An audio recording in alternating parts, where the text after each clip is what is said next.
Hotep, everybody. This is Michael Imhotep, founder of the African History Network and host of the African History Network show.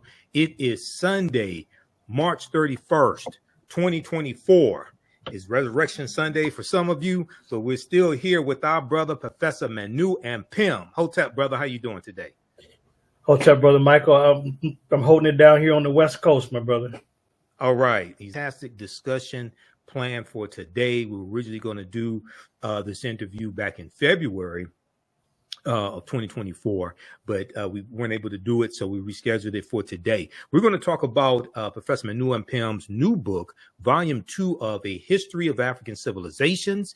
He has a special section in there dealing with the great Dr. Carter G. Woodson, who's known as the father of Black History, father of Black History Month, but there's not a lot of information really about Dr. Woodson and his research on African history and African culture. Professor Manu Ampim is going to talk about that today, as well as a topic that Professor Manu Ampim talks about all the time, which is the need for primary research. The need for primary research, okay? Now, if you're not familiar with Professor Manu Ampim, he's a historian and primary or firsthand researcher specializing in African and African-American history and culture. He's currently a tenured professor of History and Africana Studies and the chair of the History, Anthropology, and Geography Department at Contra Costa College in San Pablo, California.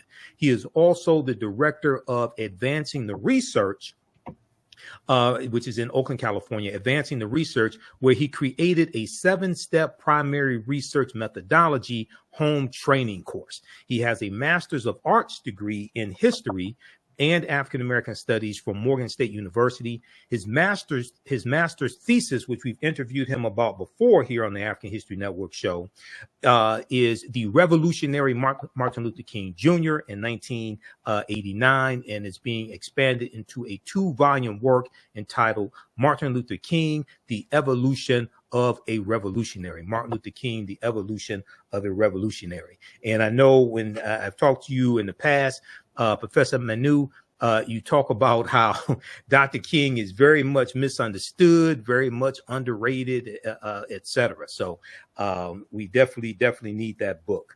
So when we talk about why don't you give us a synopsis of your book first? Let's start there. Why don't you give us a synopsis, a history of African civilization? Well, yeah, African civilizations. Yeah, I appreciate that. Well, you know, the book actually is the second revised edition, and the History of African Civilizations actually grew out of my work at Contra Costa College, where I teach a class on African civilizations. It's a unique class because we deal with Africa at the apex of human achievement without dealing with the derailment of slavery, colonialism. We don't focus on that. And what I was doing is sharing with my students all of my firsthand research and articles, essays, slides, but that's not user-friendly. So I created a reader, but I said, why create a reader for the class and not make it also available for the public? So the book grew out of my work on campus, and I wanted to make sure that I could spread what I'm teaching in the classroom as wide as possible to the public. So it's based on my 35 years of doing work in dozens of countries on African civilizations, but I wanted to also make sure it was available to the public. So it actually is a text book, but it also is a book for the community, and people can even use it as a layperson because there's actually some lesson plans and resources at the end of each chapter. So the book grew out of that, and it's just a small part of what I teach, but it's what I teach nevertheless as we go and look at Africa from an inside perspective. And one of the great things, Brother Michael, that I've been focusing on is to make sure that I can attack and overturn the widespread information viruses that are out there. People know about computer viruses, they know about coronavirus, but there's information viruses, there's widespread misinformation that takes place. So my career has been to tackle and challenge this misinformation by doing the first-hand original research and making sure that people are not talking about, as they say these days, back in the day. Well, whose day? What day? Professors don't think that way. So we challenge this back in the day idea because nobody's held accountable. It's just, you know, back in Africa, they used to do this. That's not good enough. So I bring not only the information, but the teaching and research methodology when we go to the sites and sources. So that's what the book attempts to do it. I think we've achieved, making that information and the methodology available to the community. Okay, now I know you're big on primary research. I know you teach a class on that as well. You have it at your website, advancingtheresearch.org. Years ago, when I first interviewed you on my Blog Talk Radio show, you talked about the need for primary research. So explain for people who may not know, who may not really, study history like we do. We dedicate our lives to this type of work. Explain to people exactly what primary research is and how does that compare to secondary research or tertiary research? Yeah, I appreciate the question.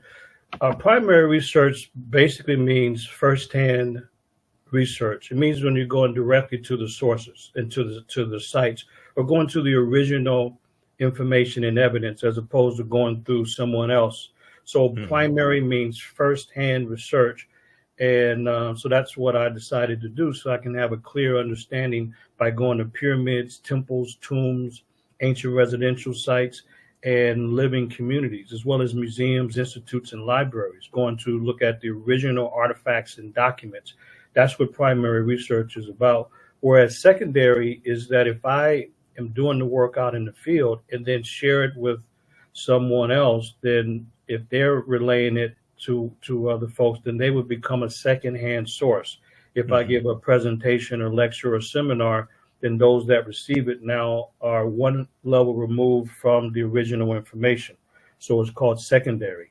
And when that person leaves a seminar or lecture and then shares it with their family or community, then those receiving it in the community now are a third-hand source of information, or what we call tertiary information. And the further information gets away from the source, the more inaccurate it is, because people are creative.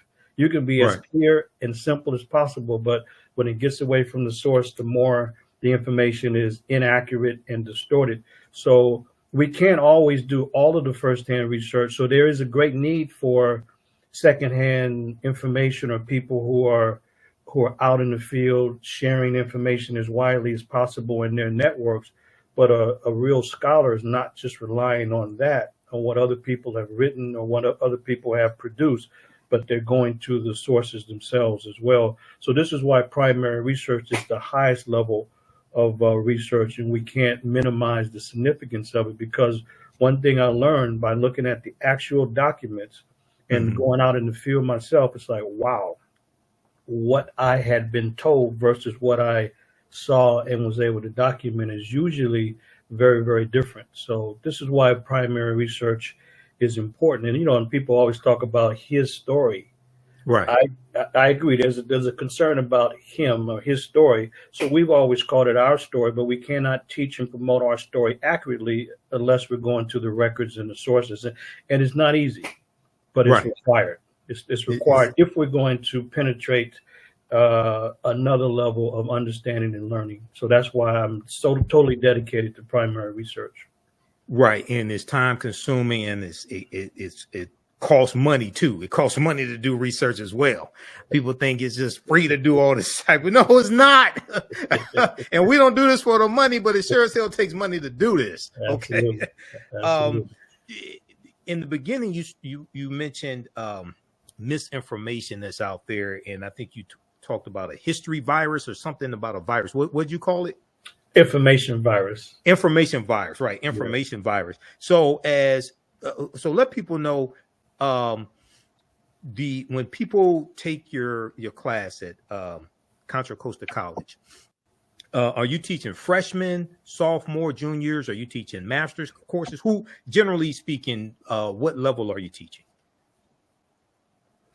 Contra Costa College is it's a community college. So we have a lot of younger students out of high school, 18 to 22, 25, but there's a lot of returning students in their 30s, 40s. Yeah. It's pretty common to have grandparents as well. And when people know that I'm teaching the African civilizations class, I get community people that will sign up for that course. So they may not be a large percentage, but there's always older community people just taking that one class. And then we also, as I mentioned, we have older people as well. But if you look at the largest group, it would be a group in their teens, 20s, and early 30s. That's the larger group. And by the way, it's a cross section of students. Now, Right. I get more students of African descent in my African civilizations class than we would in the U.S. history class and the California history class. But it's a range of students. And, you know, and one of the things, too, about if you're effective, and students are not just in the class to get a grade, that means that after the semester, when the grades are turned in and there's no incentive for them to be in touch with you, and when students come back and then they find me on social media, they're not even history majors, they're not even African American studies majors, they just want to continue to learn. And so that's when you know you're effective, because they can say anything during the semester, but after the semester, matter of fact, just this past week, one of my former students, he's now a football coach, and I was doing a talk on campus, and he said that, Professor, I just want you to know that I took your class around 2008. You know, by that time, you know, bodies change and facial hair and all that. So I didn't recognize it. I didn't recognize him at first, and then he gave me his name. I said, I remember that name, and then he sent me an old picture. I said, I remember. And so Brian, he said that it's because he took my classes that he decided to major in history, and that's been his discipline ever since. But that's what I get on a regular basis. And so you can, you know, we're not in it for accolades. We're definitely not in it for the money or anything like that. But it always is refreshing when we see students in the community and they tell us different stories about the impact. So that's how I know that it's impacting not only students of African descent, but students across the board, because if you're giving insight from a balanced perspective, reasonable people see the value in it. And that's what I've learned over the 18 years that I've been at Contra Costa. 18? Let's see how many years. Yeah, been 18 now. Right. Well, and I asked that question because I wanted to ask this follow-up question. You know, I interviewed Dr. Darrell Scott, who he was a history professor at Howard University. He's now at Morgan State University. He's a friend of mine. And he actually is the former past president of ASALH, Association for the Study of African American Life and History. So, you know Dr. Darrell Scott? I definitely do. Okay. So I interviewed him, and he was talking about how the freshmen who come to his history class, he has to dispel all these myths that they've gotten about history and bad history from YouTube and different things like this, right? And in a lot of my lectures, I talk about how sometimes I have to spend the first 20 minutes dispelling myths before I can really get into the subject matter, especially if we talk about, you know, Dr. King, the Civil Rights Movement, Malcolm X, different things like this. So I was just wondering, what are some of the popular myths that students come to your class with that you have to dispel? A lot of times you got to get past these myths before you can even get into the syllabus, before you can get to the real subject matter. Yeah, that's a great question. One would be to challenge this, as I mentioned before, this idea that back in the day is a relevant response. It's not a relevant response. People use that because they don't have the details. So I have to tell them that in a professional setting, historical context means everything. So you have to always answer the questions of when and where, and not talk about back in the day. Whose day? What do you mean? That's too general. So that's one thing. And then there's other things, like in the U.S. history class, I'll start there. There's all kinds of myths, so such as Lincoln, quote unquote, freed the slaves. So I blow that away. And students are shocked. They're shocked when we go to the text and the actual sources of what Lincoln wrote and what he said in his speeches, that he had no respect for equality for Black people or anything else. So that's a huge myth that's overturned. And also a big myth is that Black people or people of African descent first came to the U.S. as enslaved victims. But when I show that they came as masters of their own fate, as rulers, as great traders, and great people of high stature and influence, they're blown away by that because they've never heard it, never seen it, and never thought about it. And I think another one that stands out is the criminality of Columbus. And that it wasn't until 1992 that he went from being celebrated to now he's been condemned as a common criminal because of his own writings and his own conduct. Those are some things that are shocking. And if I look at the African Civilizations course, a big takeaway or big influence that people have, they have no idea of the high level classical African civilizations. They're not aware of ancient Kush. They might have heard about a Nubian king or Nubian queen in the popular discussion. You know, people just make that statement. When I show them that that's not just some statement, here are Nubian people, here are Nubian children, Nubian school, Nubian elders, here's Nubian contributions to humanity. There, and I think one other thing in addition to that is the fact that Kemet or Egypt is thoroughly and fundamentally African, and it is always been and continues to be a part of Africa, both historically, geographically, linguistically, culturally. So those are some of the things that come out and stand out on a regular and consistent basis throughout all of my classes.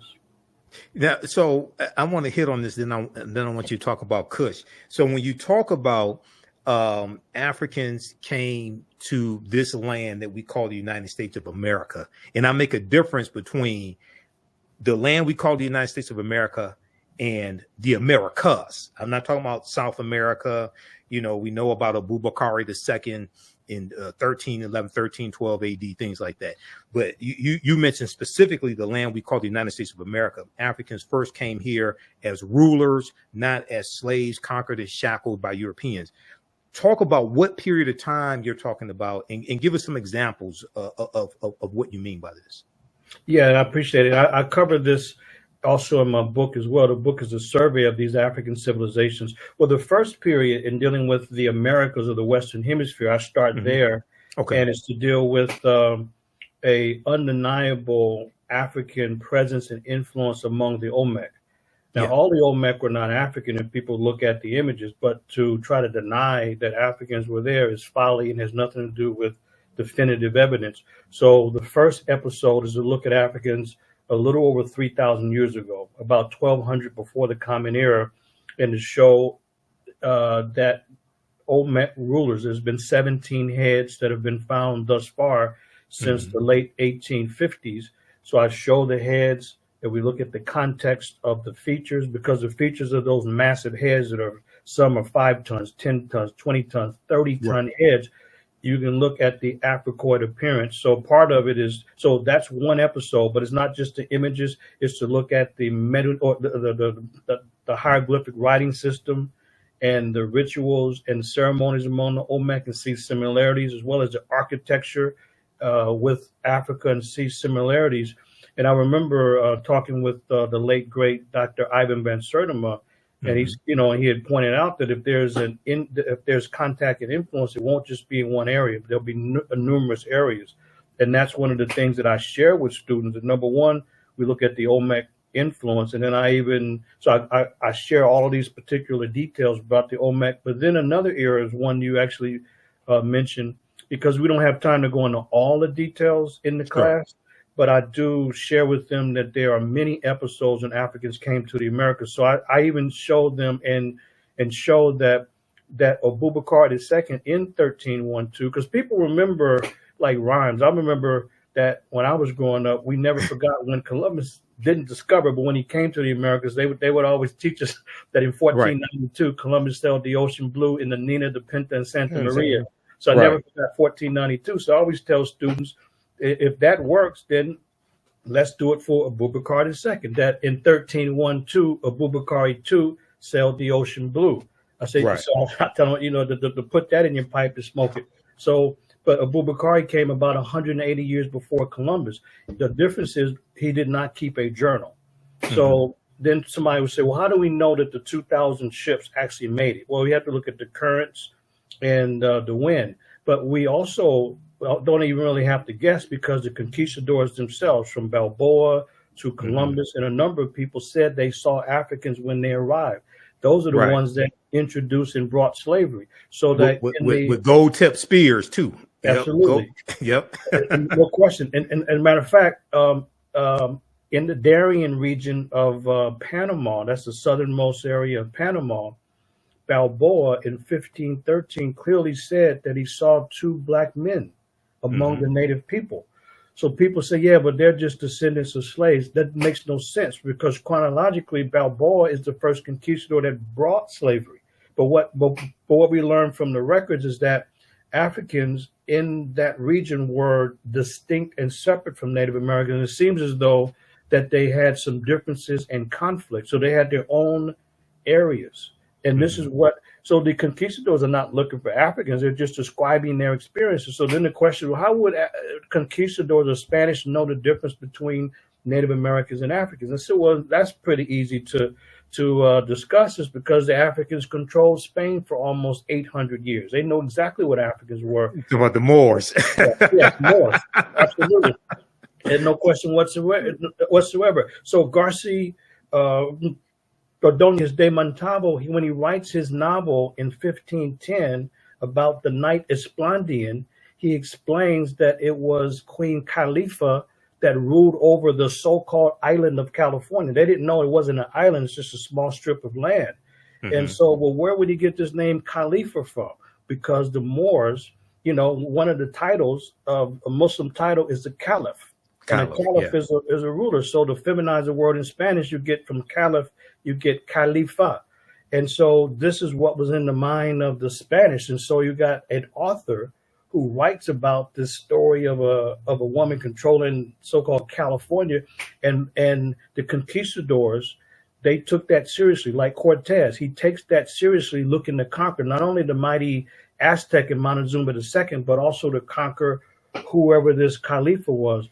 I go into those two areas, the Olmec from 3,000 years ago, and then the West African voyages in the 1300s, and then use the conquistadors who came later and who described the Africans that they saw and heard about from Native Americans, to show two very distinct periods of Africans in the Western Hemisphere before the conquistadors, before Columbus, Balboa, and Pizarro and the rest of them, to show that they came as independent traders and rulers and not slaves initially.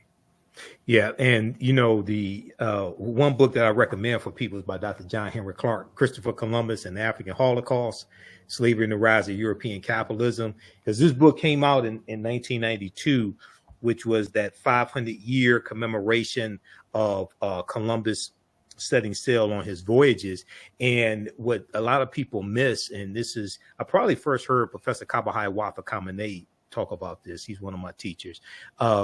Columbus set sail late in the same year that the Moors lose control of their last stronghold, Granada, January 2nd, 1492. So, and when you deal with that 800 years and a good book, and I got it somewhere here in the office, Golden Age of the Moor, edited by Dr. Ivan Van Sertima, which you just talked about. That was one of the books right there that caused me to like really hone in on this history and really understand, because a lot of people ask the question, okay, you have ancient Kush, you have, you know, Nubia, you have, you know, Ta-Nehisi, you have ancient Kemet, you have Great Zimbabwe. How do we end up in chains, things like this? Well, you got to look at that 800-year period of those Africans, not just in Spain. They first go into that Iberian Peninsula, but go all throughout Europe. And they're taking the teachings from the Nile Valley region of Africa into Europe, which brings Europe out of the Dark Ages. And I talk about how everything we taught Europeans came back to kick us in the behind.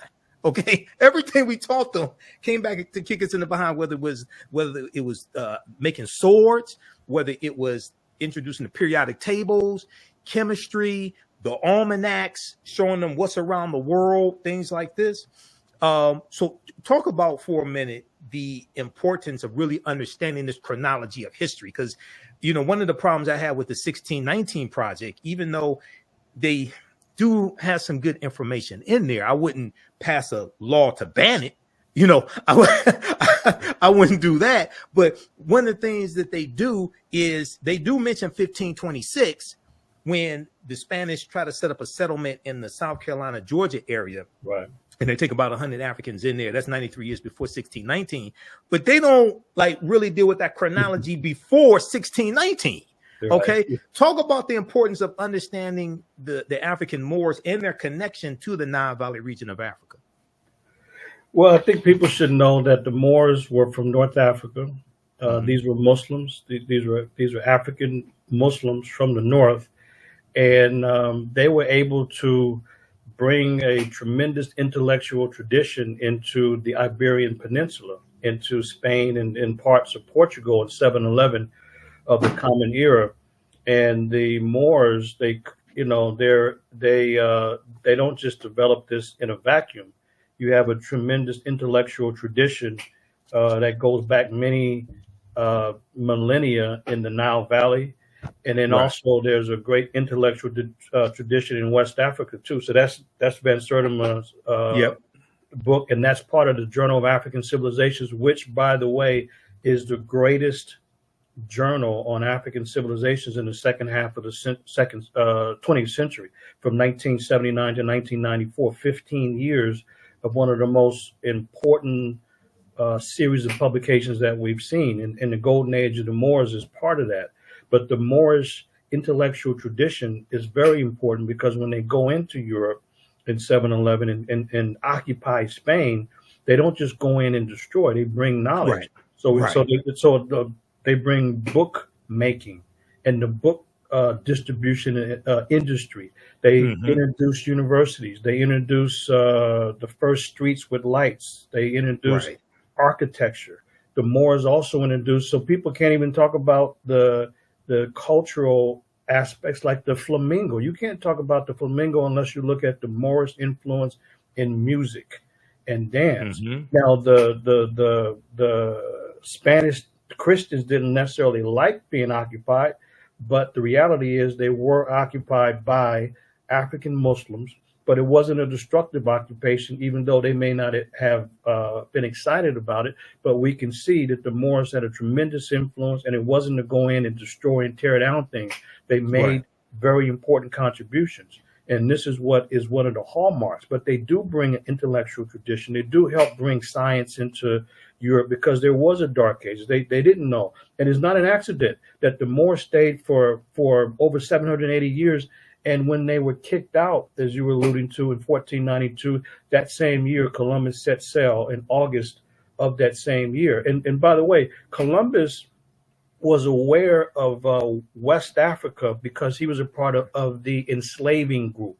He was aware of West Africa long before 1492. But one thing that Columbus was also aware of, that Africans were traveling west. He didn't know where or how far, but they were traveling west. So he had the idea that and they were called merchants, not just travelers, but merchants, with merchandise traveling west before 1492. So while Europe was unaware, they had no idea about the world, it was the cartography of the Moors that helped introduce them to proper geography about the world.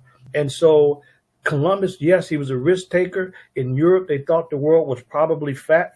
That's why it was difficult for him to get funding. But Ferdinand and Isabella finally came together, and they pushed the Moors out, but they also financed Columbus's first of his 4 journeys. They figured it was no big loss because they weren't going.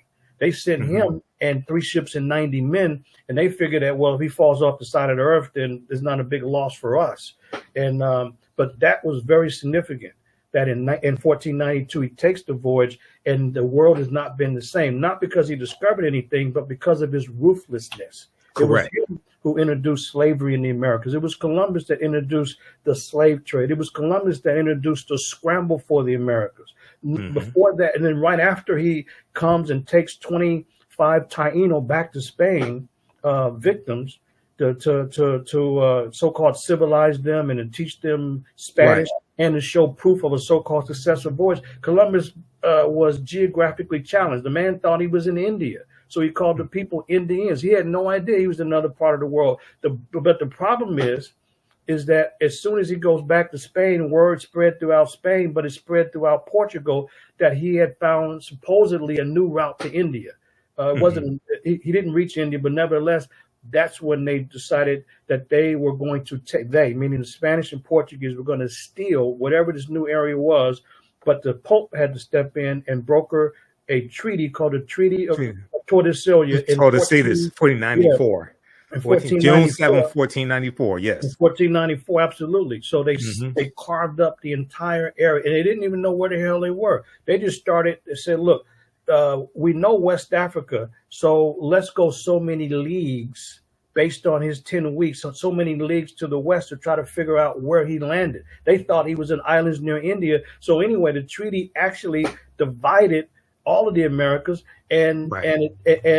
Spain got the western portion, and Portugal got the eastern portion. But the bottom line is that it split South America, and that's why in Brazil people officially speak Portuguese because of that treaty. But nevertheless, the Moors and the African voyages before that, and the map making and the cartography had a definite influence on Columbus taking the risk. It was a risk for them because they had no one in the West had tried that before. Yes, the Vikings had come, but they had not tried the southern route of Columbus. So it's a lot that is there. But the bottom line is that these are very, very important episodes of a fundamental influence of the Moors. And by the way, the Spanish were absolutely impacted by the Moors. They called people Moors, which is short for Blackamoor. Right. And they called the women Mora. Mora.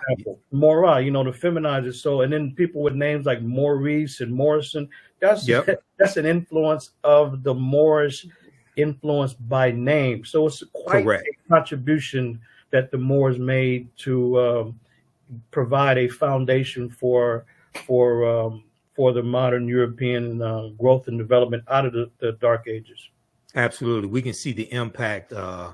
Dr. Jose Pimenta Bay talks about how we can see the lasting impact of the African Moors in the language in Europe, words in European language, Maurice, different things like that. This is in reference to a Moorish boy, in their architecture.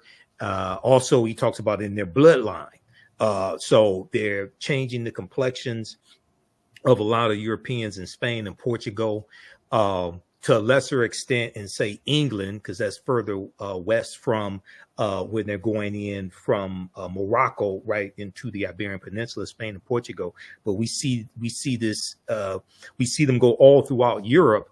And he talks about the word Schwarzenegger, like Arnold Schwarzenegger, where Neger is Austrian and German for Negro, and Schwartz is in reference to dark or swarthy. Okay, so and you study Arnold Schwarzenegger, he comes from Austria. In the bodybuilding world, he was known as the Austrian Oak. So you go and you look at that history, and they lay out a lot of it here in the book that we mentioned, Golden Age of the Moor, edited by Dr. Ivan van Sertima. And there's so many scholars that have essays there.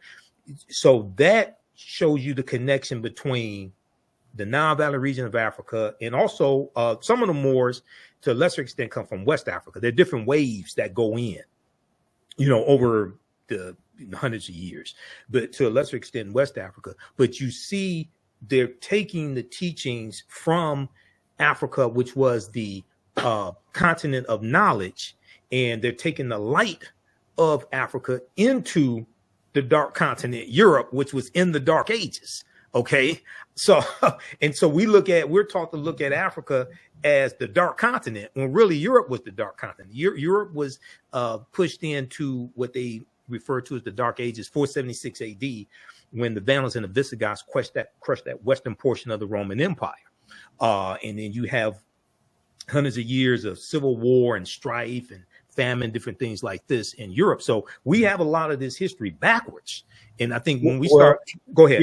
Yeah, exactly. Well, in fact, this is what I cover in my book. So I have a section on the Moors in Spain from 711 to 1492. Okay. So that's an actual section to lay out the Moorish influence. But we also have to go back much earlier, because the influence, the early African influence on the Greeks and Romans is much earlier and is absolutely profound. It's a profound influence. And one thing that people should know is that when the Greeks came in the 4th century before the Common Era under Alexander of Macedon, and they came in as political invaders and took over classical Kemet, or so-called Egypt, the Greeks did not claim that they had originated this information and knowledge that people think that they're giving credit for today. So Right. in astrology and astronomy and medicine and religious rituals and mathematics and geometry, the Greeks did not claim this at all. This was done by scholars at the University of Göttingen in Germany in the late 1700s and early 1800s. They're the ones that rewrote the history of the world, and they took the ancient model and replaced it with the Aryan model. But if we look at what the Greeks and Romans did, it was unusual, where they politically conquered the civilization of Kemet, but they culturally were following the practices of those that they conquered. This is very unusual. People usually, they imposed their language and their political structure. It was the opposite. They were imitating African ceremonies, imitating African rituals, taking on African ceremonies, worshiping African gods, marrying African women, and so forth. That's what they were doing. But when they came, the civilization was already gone. It had disappeared, but they were imitating the early African civilization, and they did not claim. The Greeks and Romans did not claim that they created any of this. Like Lucian and Diodorus and Herodotus and Homer, they give great credit to Africans. Not once did any of them claim anything that they were the originators of. So it's very important to know that that the early African influence took place over 2,000 years ago. And then what we were discussing, the Moorish influence, is another episode of a fundamental and a profound African influence upon Europe, because the Greeks did not, like, for example, even during the classical period, they did not have libraries. Even then, they didn't have Socrates, Plato, Aristotle, they didn't have libraries. All of a sudden now, Alexander invades Kemet, and they didn't go in and start, quote unquote, building libraries. You don't start building institutions abroad that you don't have at home. Correct. And so this is one of the important things for folks to know. So there's libraries in temples throughout Kemet. You can see the lot. So when I'm leading tours, we go inside the temple and you see where they kept the scrolls, the libraries. And the Greeks came around and they start, as I mentioned, imitating African practices. And you can tell the difference, because when they come in, they don't understand it. They are trying to duplicate, but it goes from high-level art and execution to crude, clumsy, and incompetent imitations. And you can see the crude, clumsy, and incompetent imitations in the outrageous paintings, and then it's just drawing. It's not spiritual anymore. It's just drawing. And I have, like, for example, you have people with two arms and two left arms or two right hands, because they don't know what they're doing anymore. And so this is what's happening. But nevertheless, the influence was profound. And this is why I wanted to do the book, the second edition, and add a little bit more, because we got to make sure that it's very, very clear that a lot of the contributions that people think are European or Greek are not. For example, chemistry, the original word is Kemet. We can look at the etymology or the history of the word, and I put the etymology in that, and also wanted to make it very clear that a squared plus b squared equals c squared, the square of the hypotenuse. This is clearly documented by the Africans on a scroll that's in the British Museum. That this has nothing to do with Pythagoras. So the Pythagorean theorem, a squared plus b squared equals c squared, geometry that every 10th grader has to learn, this is made up. But this was fabricated by those outrageous scholars in Germany in the late 1700s, who rewrote the history of the world with no new evidence or data. And they took the Greek and Roman texts and turned them upside down and dismissed them, because they had no problem giving Africans credit. And that's why people should read the Greek writers. They not once did they ever disparage Africans. They gave them high praise, even so much to say, Herodotus says that the best looking people in the world were Ethiopians. He's talking about Kushites. Usually the people think they're the best looking, but they said, no, the Africans were the best looking. So that's how much credit they gave to Africans in the early period, going back a couple thousand years.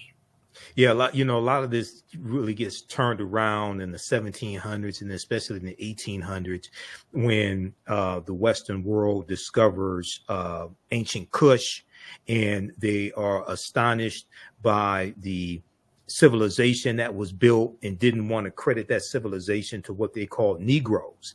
Talk for a minute about ancient Kush, and in that conversation, because from my understanding, Kush was more of a region than a country. It may change at certain periods of time, but it was more of a region. But you also have what we call ancient Nubia or Ta-Nehisi. So talk about those for a minute, please. Yeah, I appreciate that. Well, one of the things that gets distorted is that the vast number of people, they are using the anti-African archaeologist George Reisner. Mm-hmm. And Reisner had warped racial beliefs. So he did field work from 1907 to about 1932 in Egypt and Sudan, the Northeast African corridor. And the further he went south, the more disturbed Reisner was, because he saw black-skinned people and clear evidence of an African civilization complex. So Reisner began to distort and misrepresent what he was finding. And he was really frustrated because he was there with the absurd mission of looking for a white queen and couldn't find one. So Reisner, he's on a mad search for a white queen. So he's fabricating information. So the further he went south, he's seeing Kushites, but in his mind, he can't give credit to them. He said that these people were incapable of these kind of developments. So he's mislabeling them. So what's happening now, and people are running with the ideas and the chronology of an anti-African racist, and everyone agrees to that, but people still use his framework. How could that make sense? His framework is based on the fact he can't give credit. So what happens is that the older civilization of Kush came first, and then Nubia, and then Kemet. But Reisner does not give credit to the older version of the older original Kush. And that's what's the most ancient part. But people are not in the field going to those places where there are still Kushitic groups that are in isolated locations, because it's not easy to get there. And people are using Reisner's framework. So what happens is that the Kushites are just labeled the so-called black pharaohs who came much later and were imitating people in Kemet or Egypt. Imitating, they're originating. And not only they're originating, but their style is different. How they wore the crowns is different. They had not one cobra on the crown, but two. The shape of the pyramids, and they have it tapered on each corner, is very different. So it's a distinctive style, but there's cultural overlap because they're in one ecosystem. They're in one cultural complex up and down the Nile Valley. But Kush is the original civilization that goes to the south. That's why I've been doing work in not just Egypt, but I had to go further south to Sudan and southern Ethiopia and Kenya, South Sudan, and Uganda. That's the region where you have Kushitic groups that are still around today that speak a Kushitic language. They don't know about old Kush, but they certainly know that they're part of Kush in some way. Like, for example, when I'm in South Sudan, it's interesting because they have a Kush bank in South Sudan. They have Kush Airlines, and people speaking a Kushitic language. They understand, they respect Kush. They just don't know about the ancient part, but they can explain how they are practicing today, their cultural practices, and they know it relates to Kush, you know, whether it's in South Sudan or southern Ethiopia among the different groups. And so this has been my work to really help to uncover the deep history of Kush. So I coined the term Kushology, although there are previous scholars, Drusilla Dungy Houston, and there's been John G. Jackson and Chancellor Williams, but they were using the term Ethiopia, the Greek word, and the word Ethiops means burnt face, black face, or kissed by the sun, but that's what the Greeks called it, but they're referring to Kush. So there's early scholars that we have to give credit to. And so what I did, I coined the term Kushology in order to define and explain the field work that I continue to do in an area, because Kush is the oldest, and we don't know that much about it because it's difficult work in the field, and we have to have the right framework in order to understand it, because there are so many groups that have words and terms and practices that link directly back to Kush, but it's either ignored or the practice is mislabeled. So, for example, I remember on Facebook, when was this, a couple of years ago, I was showing that the people at the Louvre in Paris, they don't know what they're talking about. They've labeled some Kushites as Nubians. Now, we know Nubia was a high-level culture in the past. It's a great group and cultural group today, but they labeled the Kushites as Nubians, but we know they're not Nubians because of the cultural markings, not scarification. That's a European assessment of it. It's better to just call it cultural markings, and the cultural markings of those in South Sudan, for example, are very distinctive from other groups, and they're distinctive from Nubians. So when you have cultural markings across the forehead, it's very specific. When you go to South Sudan, it's very clear that they're Nuer, Dinka, or Mandari. And they'll tell you, the elders will tell you that no, because this one dips a little bit, or this one, the cut goes to the ear, and they're very distinct. This one is from Rubik. This one is from Ural. They'll tell you the regions of where this person's from by the cultural markings, and you can see those cultural markings in antiquity. These are Kushites, but then they're mislabeled as Nubian. Difference because you can't know from or a general description. Go there and see, you know what I mean? And so that's what I've been doing to really, and to understand the roots of ancient Kush. Okay, now, and then go ahead. Okay, you mentioned the Mandinka. You said the Mandinka, right? The Mandari. Oh, Mandari. I thought you said Mandinka. Okay. Because I know Mandinka in West Africa. Okay, Mandari. But I do know that Africans migrated from the Nile Valley region into Central Africa, into West Africa. We didn't stay put. We migrated different times, sometimes voluntarily, sometimes because of invasions. Because, I interviewed Professor James Small 2023, I think it was. And one of the things that came up in the conversation is Africans being pushed southward and then also into Central Africa and later West Africa when you have Arab invasions. After Arabs conquer Egypt, 642, Common Era, and then you have subsequent subsequent Arab oppression, things like this. You have Africans that are going to going to migrate. So we didn't stay put. You talked about. If I can say this too, Brother Michael. Go ahead. The other, yes, that's one reason for migrations. It's invaders, and for political reasons. The other reasons for the migrations is changing weather patterns. Yes, because there's an ebb and flow in weather patterns. Because when I work with a NASA project, I studied the ancient weather patterns, and those also dictate migrations to not only to West Africa, but there's migrations also to the east as well.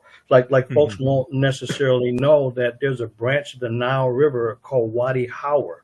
The Wadi Howard branch cuts across Africa and empties into the Atlantic. And you can see that from the aerial photography, from the remote sensing, you can see the actual channel of the Wadi Howard branch of the Nile.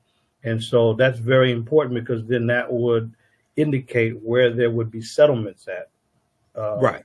And so forth. Yeah, I just wanted to mention. So, yes, in addition to what you said, there's the weather-related patterns, forced migrations too. Yeah. You talked earlier in our conversation today, and those just tuning in, we're speaking with historian Professor Manu Ampim, and we're talking about his book, A History of African Civilizations. And we're also going to talk about Dr. Carter G. Woodson, the father of Black History Month, and the father of Black history in just a minute, because he has a section in volume 2 of his book that deals with Dr. Carter G. Woodson and Dr. Carter G. Woodson's research in Africa, dealing with Africa, African history, etc. And we've also been talking about the need for primary research. Earlier in our conversation, and also the broadcast you did on your Facebook page, December 15th, 2023, which is one of the reasons why I reached out to you and said I wanted to have you back on the show to discuss to discuss your book. You talked about the short-statured Africans, okay, also known as the Khoisan, some refer to as the Twa. Talk about them for a minute. And from my understanding, my research, they went all around the world. They circumnavigated the globe as well. Talk about those short-statured Africans for a minute, please. Yeah. My book, A History of African Civilizations, it's pretty easy for people to think civilizations being spectacular cultures that built mighty monuments and structures and temples and tombs and pyramids. But that's just more advanced civilizations, the small stature people that are negatively called pygmy. We don't ever use that word, but they represent the first Homo sapiens sapiens. Those that are the first anatomical humans going back to about 250,000 years ago. Not half ape, not half monkey, but flesh, blood, and bone human beings who could join us as a third person, and we wouldn't even take a second look. But those small stature people, we've been knowing about this because of the DNA research of Dr. Rebecca Kahn and her team going back to 1987. The old bones have been found by the Leakeys and other folks in East Africa, but the DNA research supported that. And now we know that everybody comes from a single African ancestor. We know that there's only one type of human is Africans. And those small stature people, 4'8", 4'10", they're the Mbuti, the Ife, the San. Sometimes it could be the Khoi and the Khoisan, or these different groups. And the small stature gave them an advantage because, first of all, in their mobility. Also, there's a less need for calories and so forth. But these are the people that stood up and taught us what it meant to be human. They're the ones who are the great ecologists that live in complete harmony with their environment. They're the ones that taught us the great ethical laws. So their position is an idea, and what rules in their society is do unto nature as you would have nature do unto you. And so there's no structure, there's no hierarchy, there's no chiefs, there's no kings. They're semi-nomadic because they don't farm. They just forage, they hunt, they fish, and they'll stay at a place for a couple of weeks or so. And when they leave camp, you'll never know that they were there. So these are the people that really represent the first ones that taught us civilization, not the advanced groups. That's later, because civilization, and I've defined it in the book, civilization is peaceful and harmonious relations among people and between people and their environment. That's peaceful and harmonious relations among people and between people and their environment, because at the root of the word civilization, the basis of it is civil. And when we have civil relations, we have peaceful relations. So those are the ones that live in harmony. And by the way, these small stature folks, they're not aggressive. They don't fight wars. They don't fight over ideology. So the large aggressive people have put them at jeopardy. So all of these people, as they've migrated, because there's always push and pull factors, the push factors would have been the changing weather or the lack of resources now. And and everyone knows that animals migrate when the seasons change, whether it's birds, wildebeest, you name it. And so when the food supply moves, the people must move to survive. And the only way in which a group can be sedentary, they must be able to farm, and they can create a storehouse of food. So that the small stature first Homo sapiens sapiens, yes, they migrated into certain areas, and in some cases in Asia, they did not change their physical appearance because the weather pattern is the same. You look at the folks in Indonesia, in Philippines and other places, they're as Africoid in their appearance as anyone else, whereas others did change. In Europe, they changed. In Asia, they changed. They differentiated is what the term is, because it's the law is either adapt or die. But these are the people that taught us these great laws of sharing and caring, because they lived in plentiful environments, and they are the ones that have provided a tremendous foundation for civilized life and conduct. But what propagandists have done is overlook these small stature people and then say civilization means something else. So they can include Greek and Roman. So they'll say civilizations when you have farming, metallurgy, cities, and writing, government and writing. And and those 5 elements. Well, wait a minute. The problem is those are things, but they don't deal with the quality of relationships. You know, it's like the Romans. They were very brutal. All they did was fight and enslave people. What's civilized about that? Exactly. So that's the distinction I'm making in the book, that you have real civilized folks, the small stature Africans that were the first Homo sapiens sapiens, and they represent the true definition of civil relationships, as opposed to some contrived, made up, fake and phony definition that doesn't make sense. Like we're told that the origin of so-called civilization is in Athens, Greece, in the 5th century before the Common Era. How could that make any sense when 80 to 90% of the people in Greece were not even citizens, had no political rights, couldn't even vote, and that was all women, the poor, foreigners, and slaves had no rights in Greece. Where in the hell is a democracy? It's not a democracy of the people, for the people, by the people. It's a democracy for the few. This has been a bogus presentation to the world to say that the Greeks somehow created civilization when they were anything but civilized in their conduct towards the people in Greek society. And besides that, all they were doing fighting all day long. Right. So exactly. This is what has to be looked at to separate the facts from fiction. Okay, now the Khoisan, they date back, their ancestral line dates back somewhere at least 100,000 years ago, maybe longer than that, something like that. Now, the Khoisan, we know they go into the Philippines, they circumnavigate the globe. Was there a presence of the Khoisan here in the land that we call the United States of America, or a greater aspect, North America? Was there a presence of the Khoisan? There was not, but what we know is this, and so we know that the oldest group, so the Khoisan, so you mean like this is in Southern African area. But in East Africa, this is like near Tanzania and the Olduvai Gorge area, and even the DNA work research with Dr. Khan and her team dealing with mitochondrial DNA seems to support an Eastern African origin. But what we do know is that these small stature people certainly have gone into Asia. They're very short stature. And we know that they were dark skinned when they left and they went into Europe. And this is why they have rickets, which is a deficiency of vitamin D. Right. Yeah, because the melanin is going to block some of the ultraviolet rays of the sun.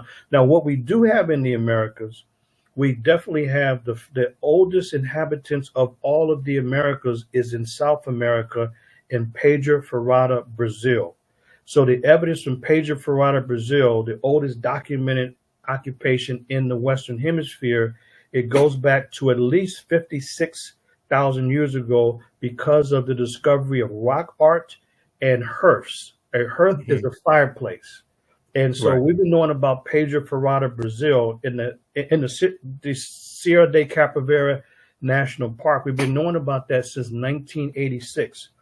And that's when they discovered the site. And first they had the date of Pedra Ferrada at 48,000 years ago, but the discovery of the hearths, the fireplaces, pushes it back to 56,000 years ago. But that's in South America, because the reason why people were not in North America, because there would have been no way to come to the area because of the warm glacial period. The whole northern hemisphere was still locked up in ice, and the ice didn't begin to melt until about 25,000 years ago, and it created a corridor. It created an opening that allowed people to migrate from Siberia in Asia across this opening in the ice into North America. But this opening didn't take place until much, much later than the settlements in South America, which means that the Bering Straits. So Bering Strait was afterwards, but what we know is that the people migrated by watercraft, and this is one of the problems that early historians have, is that they have this absurd idea that the waters were somehow, the waterways, the oceans and seas were somehow a barrier to travel, when in fact the waterways have been a facilitator of travel. People have always been ingenious in traveling.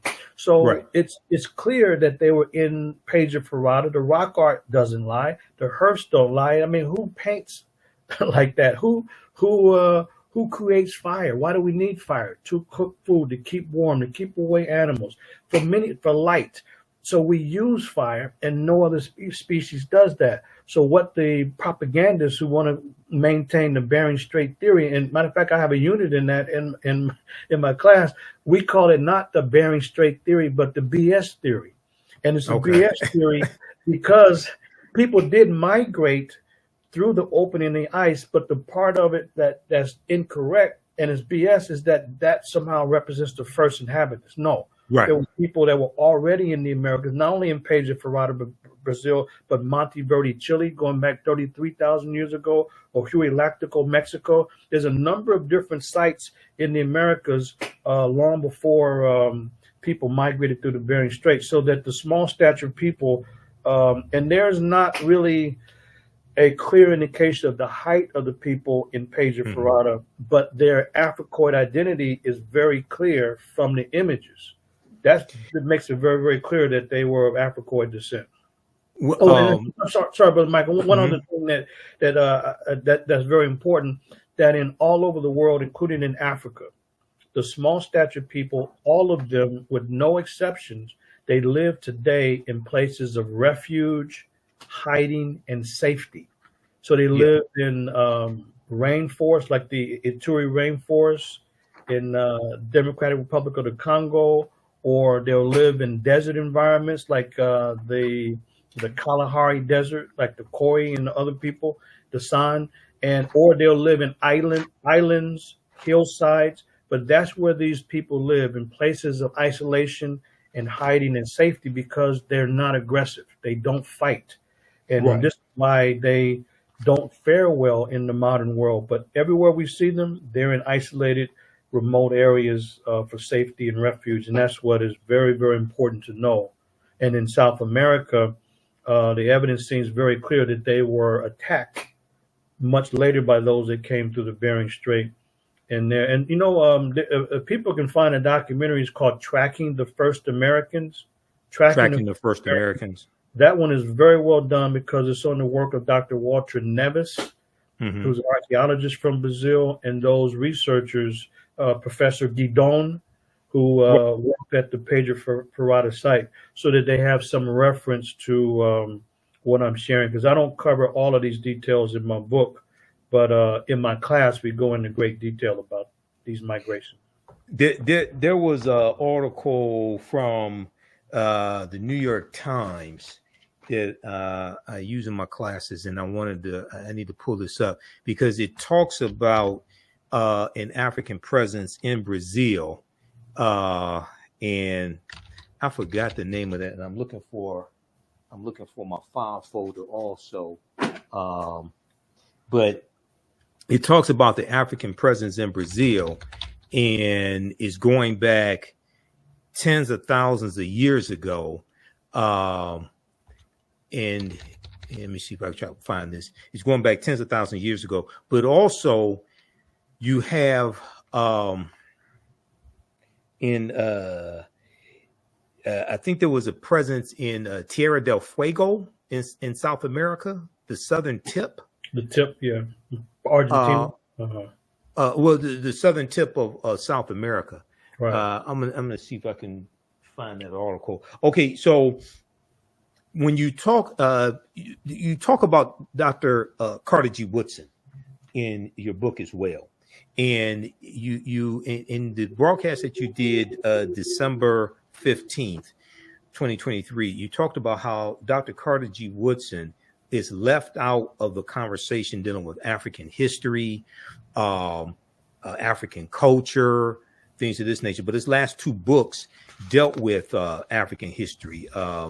He had African history background, and then he was working on another one. But he also had a book on African folklore, African myths and folklore as well. Talk about Dr. Carter G. Woodson, who most of us know, co-founded the Association for the Study of Negro Life and History, September 9th, 1915, created Negro History Week, second week in February 1926.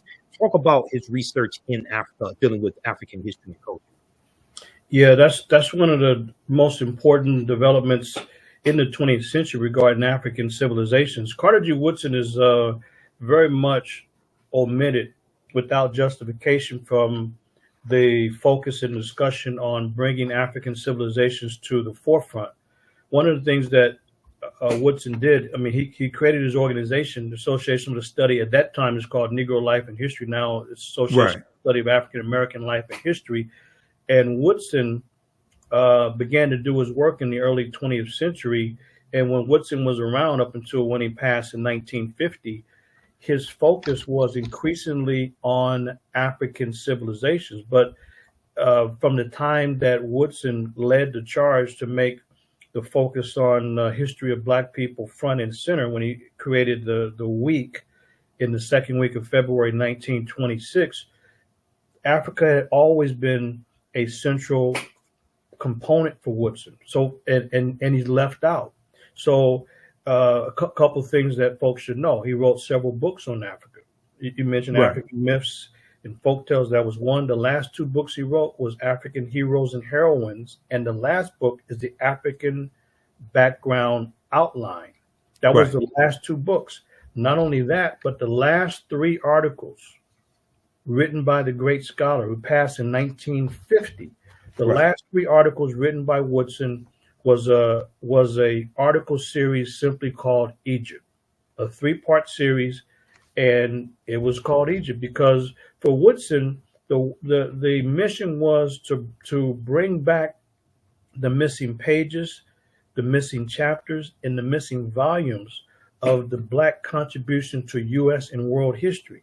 So for Woodson, this was unacceptable that Black people had been written out of the story of U.S. and world history and contributions. So for him, it was to establish our humanity. So when Woodson is focusing on in his essays and his books and his presentations to his organization, when he's arguing that there has to be the missing pages put back into the story, he's not just talking about the experience here in the U.S. He's looking at a global experience. When he says world history, he means just that.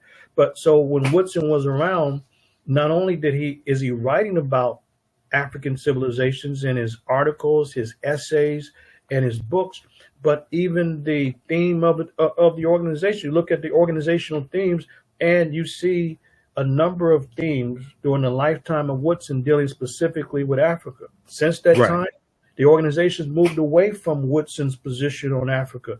And the problem is that people don't even know. If they look at the journal of the journal, now it's a Journal of African American Life and History, but the Journal of Negro History, when that was founded in 1916, the very first issue is dealing with Africa.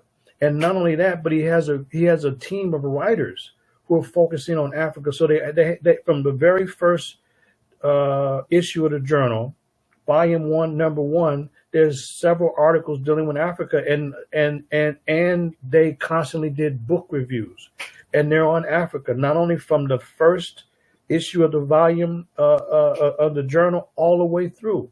But not only that, but even the bulletin. Later on, they created the bulletin of then it was called Bulletin of Negro History. Now it's a Bulletin of the Black History Bulletin. But in 1937, the very first issue, Woodson, as the editor, he has a big old picture of Africa on page 6, a big old picture on the very first issue. And in fact, all the way through, there is focus on Africa, and this gets left out of the scholarly discussion. And when scholars are looking at the Black history movement, they leave out Woodson and his unique focus on African civilizations. Like, for example, let me just give one example of what gets left out. So in March of 1939, the so-called Negro History Bulletin, which was designed and focused on for teachers, so that teachers can teach the students, this is what Woodson wrote. He says sculpture reached its first. Sorry, let me go to the title. The title is "The Negro in Art: From Africa to America," and this is the March 1939 issue, Volume 2, Number 6. And this is what Woodson writes. He says sculpture reached its first high level in ancient times under the Egyptians. The Sphinx near the pyramids of Giza, the temple at Luxor, the rock temple at Abu Simbel, and the obelisk show the greatness of Egyptian architecture and sculpture.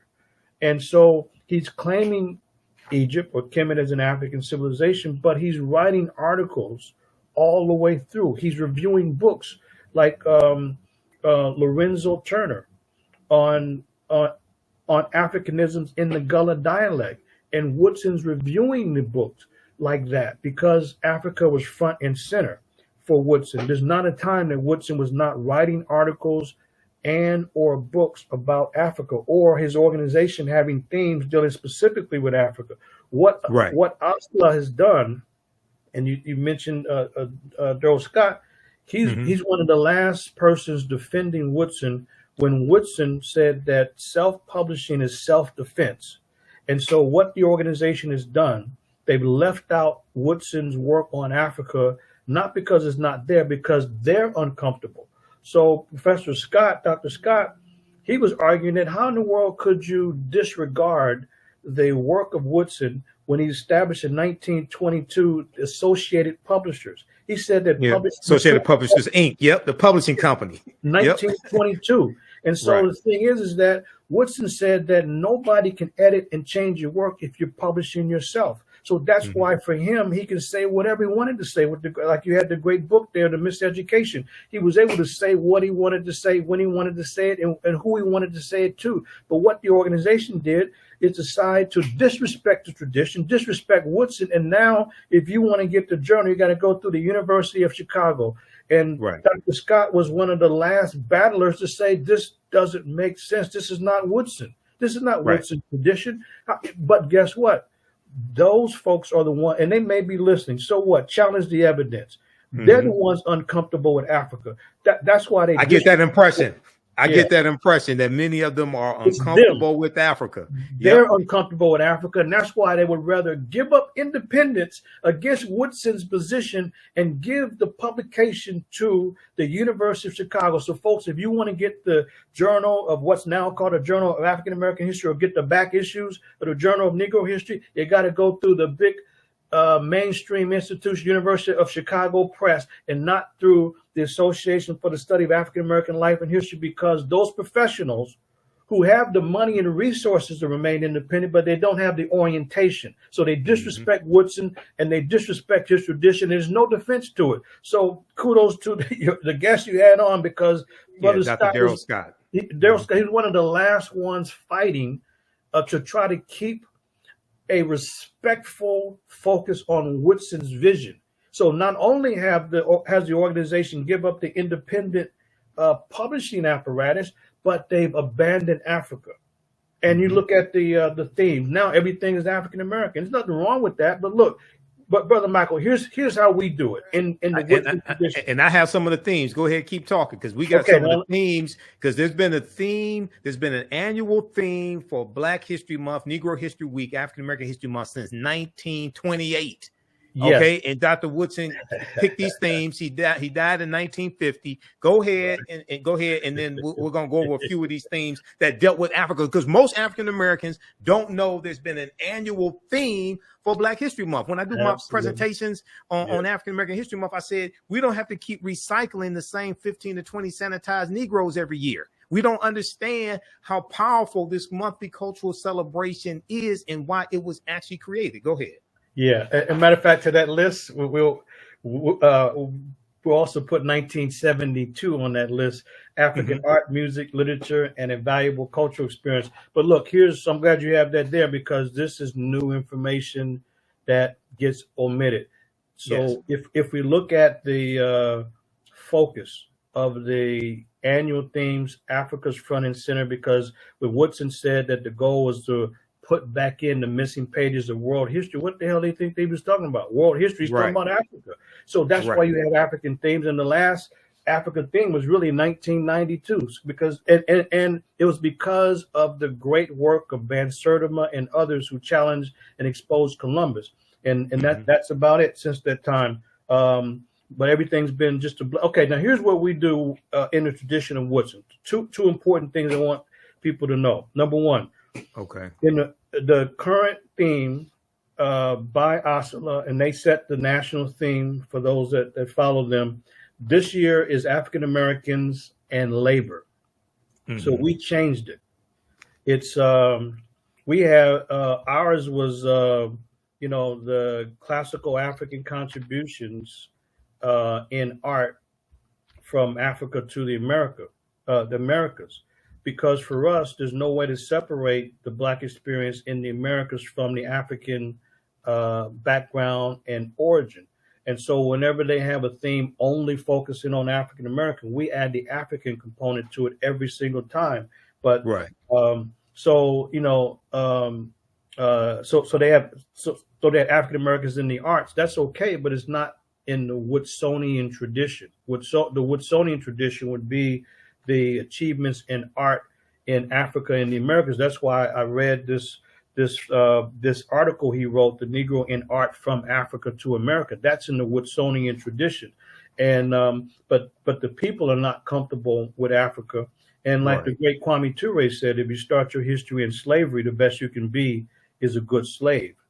And that's what we're dealing with now. We have people that have disrespected Woodson, and they have only focused on African American because that's what they're comfortable with. So that's one issue to be aware of. The other issue is that it should be properly called. If we're following Woodson's direction and his leadership and his insight, it should be called African Heritage Month, because that's what we're focusing on, African heritage. When people say Black History Month, to them, it means to focus on issues of struggle, of how Black people overcome slavery, escape slavery, or how they got their ass kicked by the police or something like that. Right. And what Woodson was concerned about after the celebration was founded in 1926, if we see Woodson in the 1930s, he's criticizing at that time what was being done, always talking about something negative in Black people. He said, look, we have to assert our humanity. We have to look at Black contributions, achievements, and contributions in the world, and not always associate Black people with a problem.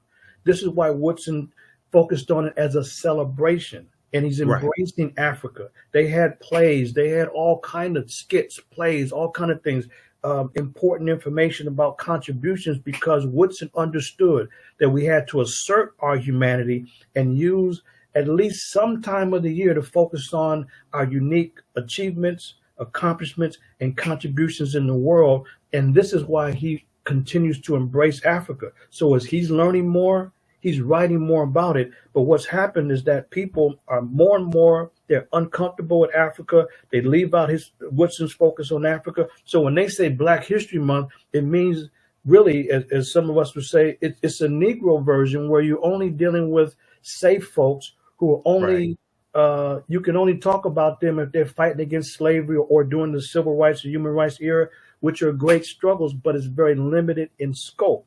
And so African Heritage Month means that we have to embrace Africa as we look at the overall Black contributions. This is why at our college, we've always had themes that associate the celebration. That's what we have with Africa and our experience in the Americas. And we tell folks that we do not endorse all of the negativity you all want to bring in February, because this is a chance for us to assert our humanity. So it should be African Heritage Month as a reminder that Africa must be the foundation for our perspective. But those that are dealing with Black History Month, most of that is negative. Like, for example, I saw a flyer, somebody shared something with me that somebody had a Black History Month event, and all I saw was a fashion show and some drinking. So what the hell is this? This is a Black History Month event. You know what I mean? Because it ain't got nothing to do with Africa, and it's got nothing to do with contributions to humanity. So, Brother Michael, what's important is that we reteach and re-educate even the informed community, the so-called, whatever they call it, the conscious community, to shift. Because this is the only way in which we can take back the focus created by Woodson and separate it from all this craziness and make sure that we define it as African Heritage Month and force people to have positive events that embrace our unique contributions to humanity, which I lay out in my book. I have a whole section on these contributions in math, medicine, architecture, social organization, medicine, you name it. And these contributions must be front and center. And this is what the concern was of Woodson, as he was criticizing those folks that only focused on problems and not the contributions of Black people. Excellent, excellent. And the name of Professor Manu Ampim's book again is A History of African Civilizations. This is the second revised edition, A History of African Civilizations. You can get it at his website, advancingtheresearch.org, advancingtheresearch.org. We have it up here on the screen. We're going to put the link again here in the thread of the broadcast. Please support this brother. Order his book today. This is great reading material, great material to use with your children. I'm going to pull this back up, this slide I have, because this is a slide from my African American History Month presentations. And this is research I did years ago. If we just look at some of the themes, now there's been an annual theme since 1928. And if you go to Asala's website, asala.org, asalh.org, they have all the themes going back to 1928, annual themes. 1928, Civilization, a World Achievement. 1933, Ethiopia meets Era in Truth. 1935, the Negro Achievements in Africa. 1936, African Background Outlined. Now, we know Dr. Woodson died in 1950, but 1960, the annual theme was Strengthening America Through Education in Negro History and African Culture. I don't understand how you deal with Negro history and African culture, but okay. This is 1960. But in 1971, African Civilization and Culture, a Worthy Historical Background. And then we know let me see, I have Asala's website up here right now. We know in, let's see, 1992, you talked about African Roots, Experience New Worlds, Pre-Columbus to Spatial Exploration.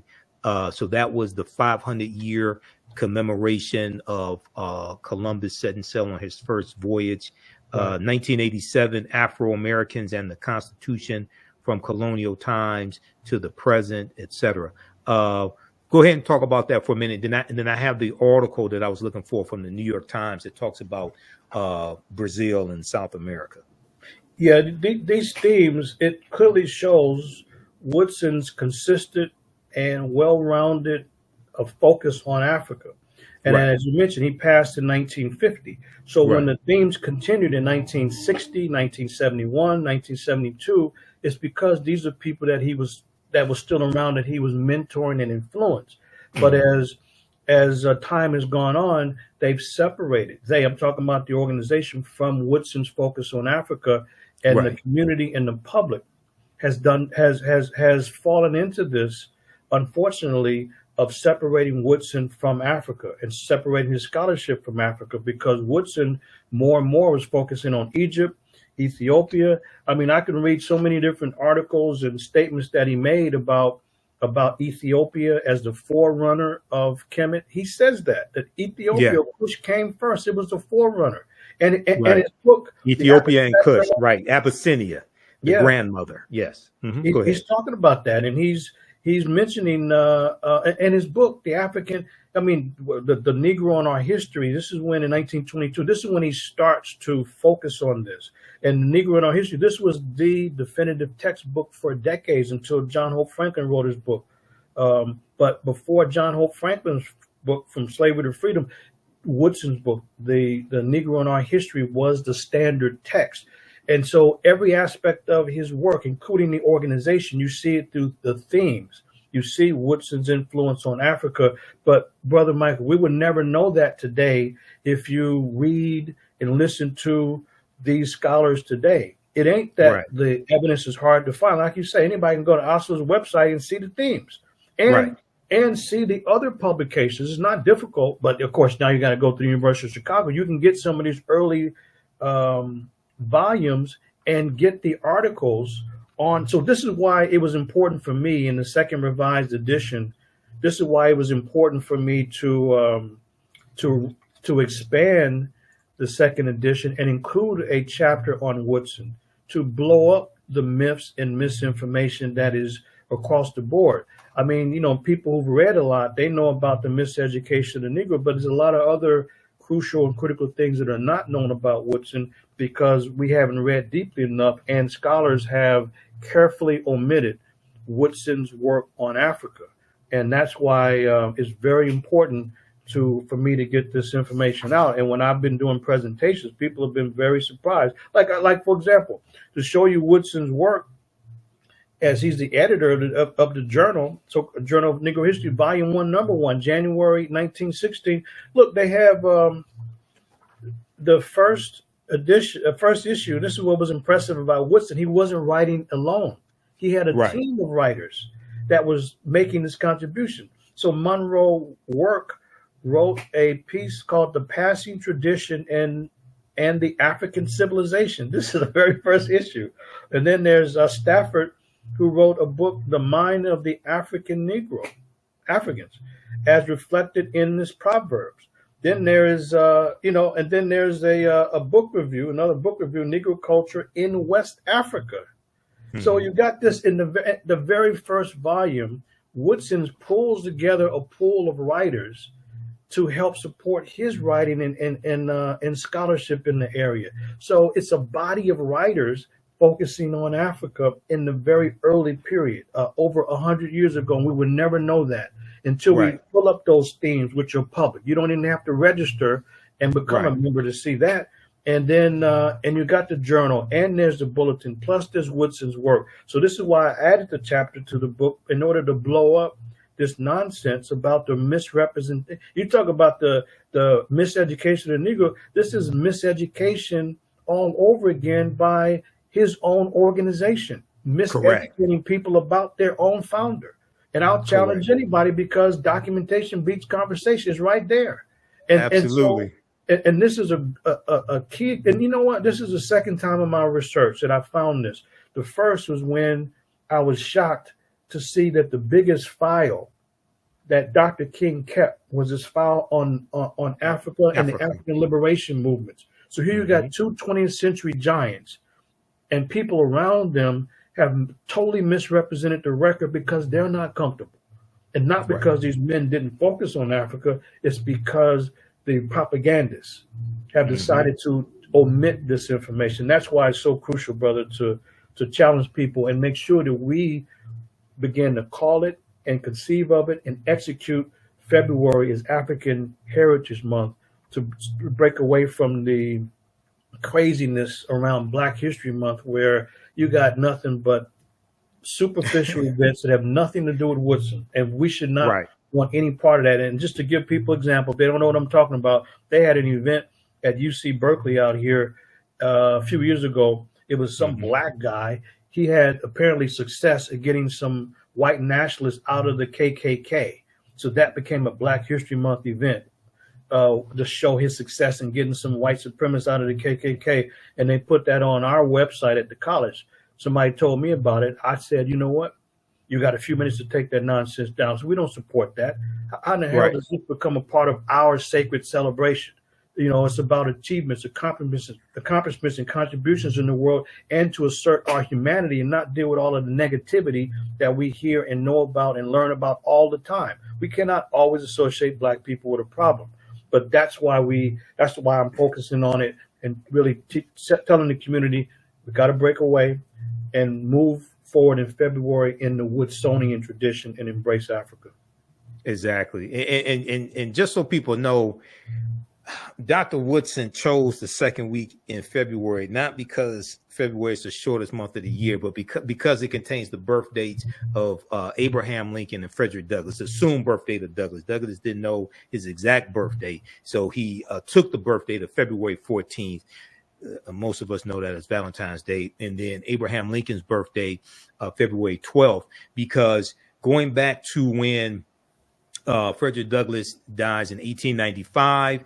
Basically, each birthday after that, we had celebrations in our community for Frederick Douglass. And then also there were celebrations that we had in our community for Abraham Lincoln's birthday as well, after, Lincoln's assassinated in 1865. So because those two, you already had those celebrations taking place in the African-American community, Dr. Woodson inserted this new cultural holiday, this new cultural celebration into that period. Okay, so that's why it's in February. It has nothing to do with February being the coldest month of the year, the shortest month of the year, and it's not something white people gave us either.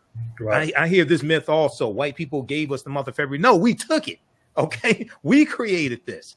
I want to go to this article here. This is the one I was looking for. This is from the New York Times. Discoveries challenge beliefs on humans' arrival in the Americas.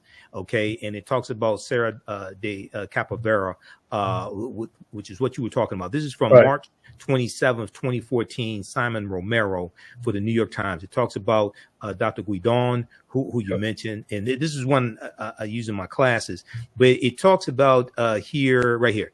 Researchers here say they have unearthed stone tools proving that humans reached what is now northeast Brazil as early as 22,000 years ago.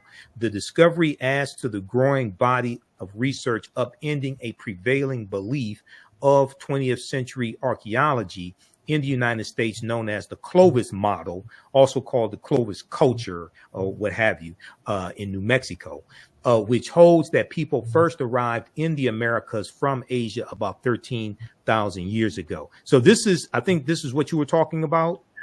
Partly, brother. Partly. The problem with this article is like the articles that I share with students is that in mainstream publications, they are willing to admit the earliest or youngest dates from a site because an archaeological site, because of the different levels, the mainstream, first of all, they dismiss the evidence, but if they ever even acknowledge it, like at Monteverde, they'll deal with the top level and not the lower levels.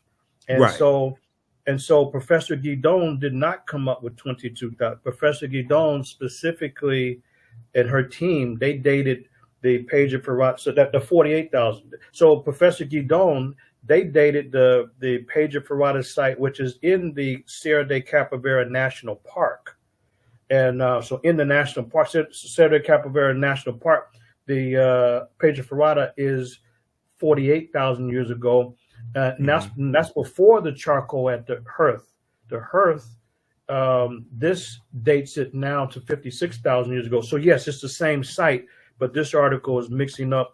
It looks like they're mixing up some of the dates, but it's definitely it's the oldest clearly documented site. And Professor Guidon was attacked simply because the dates blow away all the Bering Strait ideas and theories. Because it's interesting. The scholars and scientists in Europe don't have much problem with the date. The people who debate the dates are those in the Americas because they've built careers on it. And so they are willing to fight and destroy anybody's career who has any dates before this 13, 14, 15,000 year barrier. So there's many different sites, and Page of Ferrata is the one that gives them the most heartburn, and Monteverde gives them heartburn, and so does the other sites such as Puebla, Mexico. It gives them heartburn because there's no way that they can dismiss this other than by claiming what can they claim? That somebody made a dating error? Wait a minute, these are professionals. What do you mean a dating error? Prove the dating error. They can't prove the dating error, so it's then to question the motives. Like they'll question the motives of Dr. Virginia Steen McIntyre, who came up with the Huey, who dated the Huey Lactical site in Mexico, and that site is very, very old. And they question her motives and said, "Hey, we're not going to publish this unless you take a zero off." So I'm not changing my dates, but this is so. What it is that in this field, early American studies, it's people teach what's useful and not what's truthful, because they're defending and fighting to maintain their turf and their hegemony and dominance in the field. It's not scholarship, it's not science, it's political, is what it is. Right. And that's why they dismissed the Serra de Capivara National Park, where you have the Pedro Ferrada site, the paintings, human remains, there's artifacts. Oh, well, those must be geofacts created by nature. Really?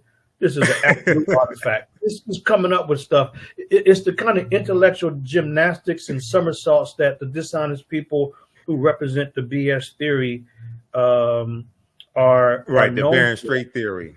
Right. Yeah. Now they've destroyed a lot of careers by people who don't go along with it. Now, once again, for those that don't know, the name of this article: "Discoveries Challenge Beliefs on Humans' Arrival in the Americas." This is from the New York Times, March 27, 2014, by Simon Romero. So, though that 22,000 years ago, 48,000 years ago, who were these humans? Were these the short-statured Africans, the Khoisan? Who were these people? They wouldn't necessarily be Khoisan, but these were Africans, without a doubt. And this has been determined very clearly. So what I would share with people is a resource that I had mentioned. So if they don't read the work of Professor Guidon or the other archaeologists, then they should at least, and you can find it on YouTube, is Tracking the First Americans. And Tracking the First Americans. Yeah, that's a documentary, right? It's a documentary. It's only about an hour, because the first people who established the site in Brazil, they were attacked by a different racial group. You see battles through the rock art, and you see a different racial group, a different racial type, also found in the skeletal evidence as well. And so, but they may not, because people migrate that's a long migration. So what the people in Brazil would have come from, and what the argument and research shows, they would have migrated by watercraft from Melanesia or Australia. So they wouldn't have been Khoisan per se, but they would have been Africans. And in the early times, they were small stature, and they certainly would have come from that area by boat. And that's what the evidence leads us to at this point, that they were Africoid people who migrated in by watercraft. I just want to go to one more section here of this article. Dr. Guidon remains defiant about her findings. Now, also, just so people know, in this article, there's a video interview with her from the New York Times as well. At her home on the grounds of a museum, she found it to focus on the discoveries in Serra de Capivara. She says she believed that humans had reached these plateaus even earlier, around 100,000 years ago, and might have come not overland from Asia, but by boat from Africa. Talk about that for a minute, please. Well, I think it's important. So I have some articles, some of the, because an article like this, what we do is we look at where was the original publication and original studies published, because this is a summary of Guidon's work. So what I share with the students is some of the original writing, where she, because if a researcher is speculating about some dates, they know they're going to get attacked. Now, she didn't expect to get attacked, but she learned that that's what it was. So she moved away from speculation and going by the definitive dates. Even then, she was still attacked, but that's when it was clear that it was around these Africans about 48,000 years ago. So it's Professor Guidon's work, and the other person I was thinking of is Dr. Walter Neves. Dr. Walter Neves from Brazil is also his position and belief, because he's an anthropologist dealing with skeletal remains, that there would have been Africans traveling from Australia or Melanesia, Black peoples traveling from Australia or Melanesia, but they ultimately would have come from the African continent. And that's what his argument is. But from this quote from Guidon, I would like to see it more closely, but she clearly argues the same thing, that these are unmistakably Africans. And what happened to these original Africans is that they were attacked. they were attacked and they were largely wiped out by what they were calling Mongoloid. This is a term that they were using, right? So the people coming in through the Bering Strait came later, and they largely wiped out these original Africans who were in Brazil. But the fact that the Africans are in Brazil, this is pretty well established by the archaeological record. The fact that these were two separate groups, clearly different in appearance, fighting, this is also pretty well established by the evidence of fighting and the clear artwork. You can clearly see it for sure, that these are separate groups fighting. And so Neves and Guidon, these are different researchers, different research teams, but through their own individual angles have come to the same conclusion, that these are African migrants that were there first, going back 56,000 years ago.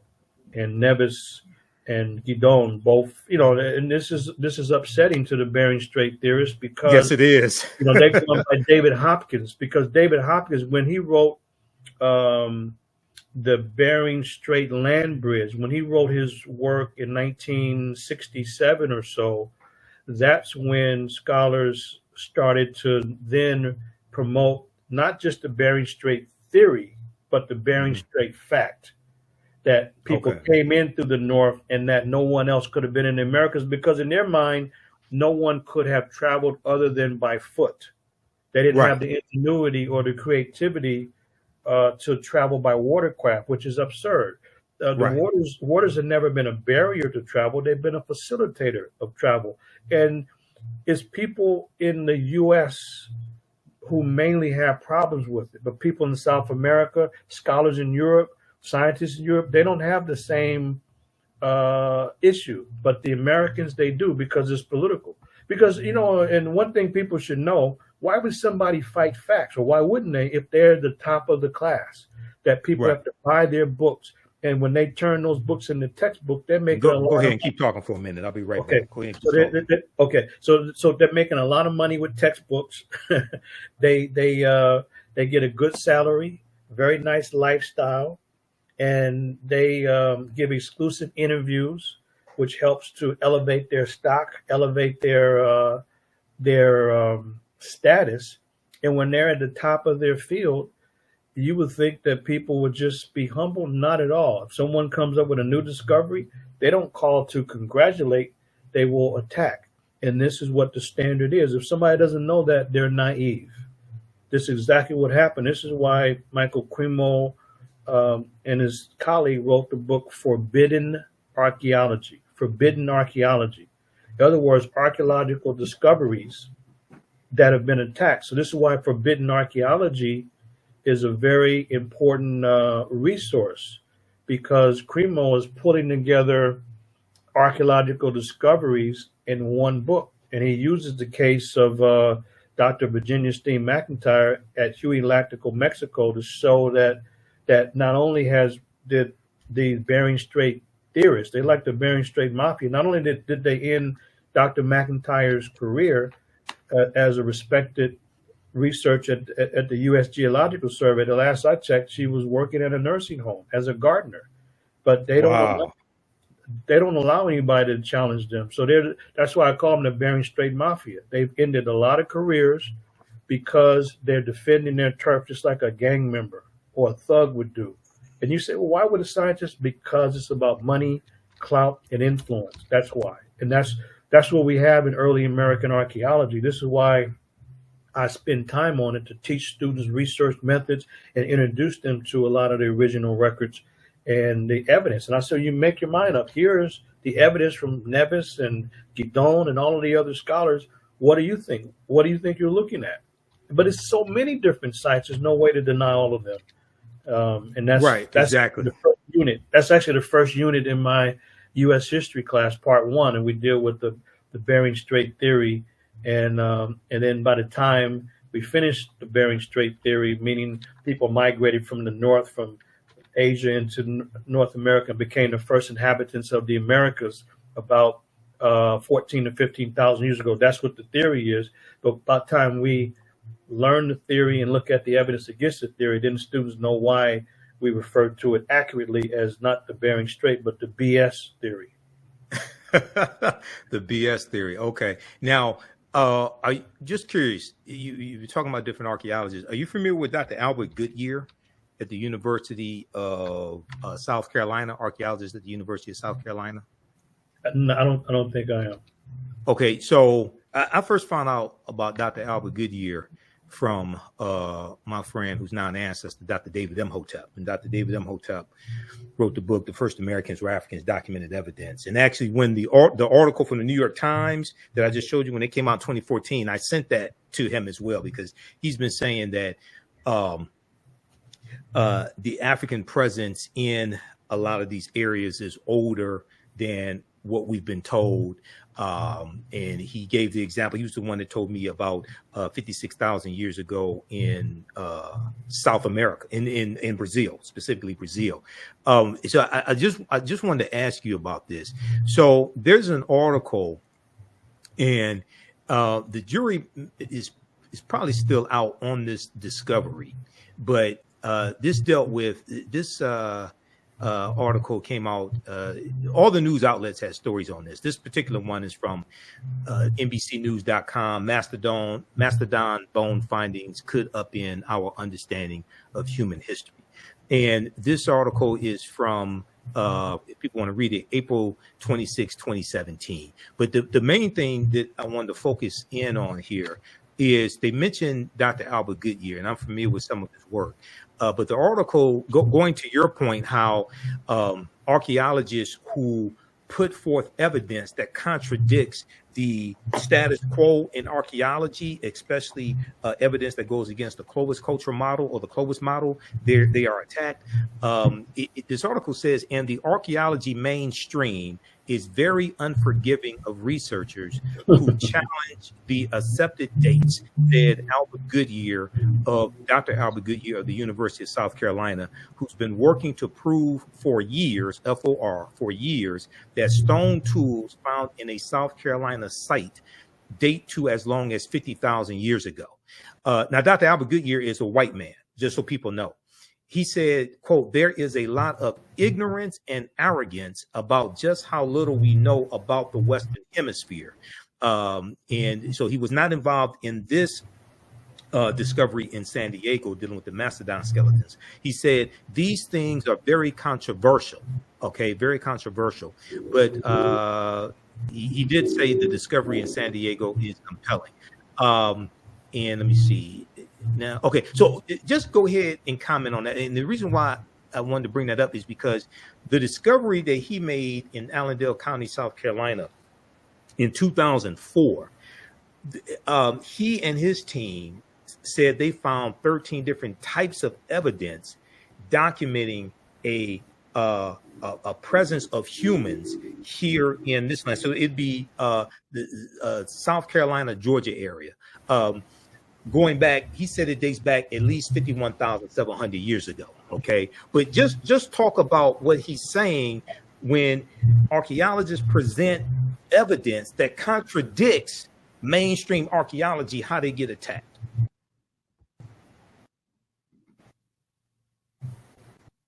Can you hear me? Thank you. It's kind of in and out, but yeah.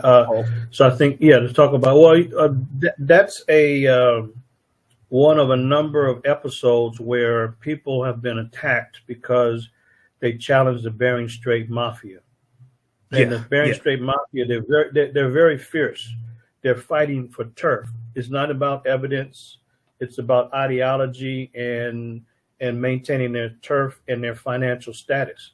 Because like when people have textbooks, they make a lot of money, and students are the victims of it. That's why there's a movement for zero textbook costs, or ZTC. Wow. And so that's big. And so like on our website, for example, for our classes at Contra Costa College, there's a symbol now, whether or not you have a zero textbook costs, because that's the position now to protect students from this high pricing of textbook. But that's part of the revenue stream. plus doing exclusive interviews for the History Channel or National Geographic. Yes. That's another revenue stream. Plus they get grants and fellowships. That's another revenue stream. So when newer scholars come about and they find something that directly contradicts the dates and details presented earlier, then what we're asking these folks to do is to be honest. Right. And potentially give up a very nice lifestyle, and they're not willing to do it. So this is why they usually close ranks and they attack. And you know, when you walked away, you might have heard it, but this is why Michael Cremer wrote the book Forbidden Archaeology, because there's a lot of these examples where not only is the archaeological evidence challenged, but the people and their credibility is challenged. So I use Dr. Virginia Steve McIntyre. She had nothing to gain by making something up. She's a credible scientist, asked to come in, date the site, and then was attacked and her career destroyed. But there's a number of examples like that, because the barrier is this: anything older than 14 to 15,000 years ago upturns the theory. Yes. And so the theory no longer makes sense. So yes, we know that people migrated in from the north, but the part of the theory that doesn't make sense is that this is not the first time people came into the Americas.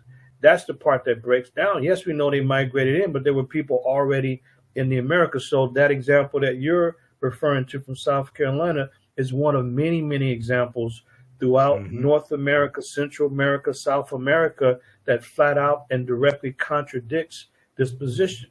You know, like the footprints at Puebla, Mexico. These are documented by credible sources. This was like a Discovery Channel on their site. I found this this was 2003. I think it's 2003. So it's been 2 decades. And Page Ferrata, 1986. Monteverdi, Chile, this was 1998, reported in the New York Times. You know, so even in mainstream press. So this is what happens. People promote dates. There's a skull in Delmar. Once people promote dates, they're going to get attacked. So the question is, do you stand by your evidence? Most times people adjust. They lower the dates to make it closer to the 13, 14, 15,000-year-old Clovis barrier, so that they can keep their career. That's what most of them do. It's a career move. It's not about evidence. It's about saving my behind so I can keep a job type of position. That's what they do. McIntyre didn't do that. She stood on the evidence, and people around her ran away because they didn't want to have their careers destroyed. So there's so many examples, and people are not willing to give it up because they're defending their turf like a vicious gang member would do. But they're operating in the academic arena, and that's what makes it more troubling, because without thought, people think, oh, yeah, well, scientists are honest. No, the scientists are the ones who are the leading distorters of historical evidence and data. That's what they're about, including Samuel Morton and the rest of these folks who are creating wild ideas about human remains. So that example, brother, is one of a number of them that should be known about. Right. I just want to give this source here, and then we're going to wrap up with your book, and you can tell people again how to get your book. So this was an article. I learned about Dr. Albert Goodyear from Dr. David Imhotep.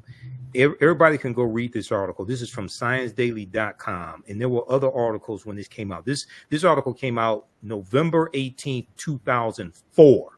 Called New Evidence Puts Man in North America 50,000 Years Ago. Here's a picture of Dr. Albert Goodyear. Like I said, he's a white man. And this if this is true, this puts an African presence in North America 50,000 years ago. But this is the discovery that he and his team made in South Carolina. And he has been attacked. And I quoted him in that article from 2017. He has been attacked, and they're trying to, the establishment archaeologists are trying to disprove his discovery. And the reason why is, if they have to admit that there were people here before the Clovis culture in New Mexico, people are going to find out that these were African people. If you have evidence that the first people in this land that we call the United States of America, or what some Native Americans call Turtle Island, were African people, game over. Because the consciousness of African people will be transformed overnight because we're largely taught that we first came to this land conquered by Europeans, shackled and chained. Okay, when we learn that this was our land stolen from us, you're going to have a seismic shift in the consciousness, and the establishment archaeologists and white supremacy in general can't let that happen. Go ahead and wrap up with your book. Yeah, well, the thing I would add from a research methods point of view is that to all of the articles, it's incumbent for the primary researcher to go to the original study, because when the articles come out, that alerts the public about a new discovery. But all of the articles that come out, they'll indicate the research team, who led the team, and what institution they're affiliated with, as well as where the original study is published. Right. So that's where it really is important to go to the original study and then examine the evidence, because that's where the attacks take place. Not necessarily the newspaper or journal article that comes up, a newspaper article, but the actual study, and does the evidence prove what it is attacking the study. Attacking the study, right? Yes. So the study has to be examined, and when the study is examined, either it holds up or it doesn't hold up. But the articles are important because they alert us to the study that's come out in a professional journal, and then we examine the evidence. And honestly, sometimes they hold up, sometimes they don't. But the bottom line is, the mainstream, their position is none of it's going to hold up because it would upset and overturn their position. So they're attacking the study because it is outside of the boundaries and the historical time frame that they've already presented. So what it is? It's like this: is that when you're looking at early American settlements, or when American, I don't mean the U.S., but the early settlements in the Americas, it's like a puzzle. And when you're finding pieces here and there, you get an idea of what you have. And people are familiar with a jigsaw puzzle. You don't need to have every piece to understand the puzzle. So what happens is that when these people, the mainstream, the BS theorists, they want people to think that there's a shorter time period and people came from Asia first. But that's not what the evidence says. That's not correct at all. People were here much longer than that.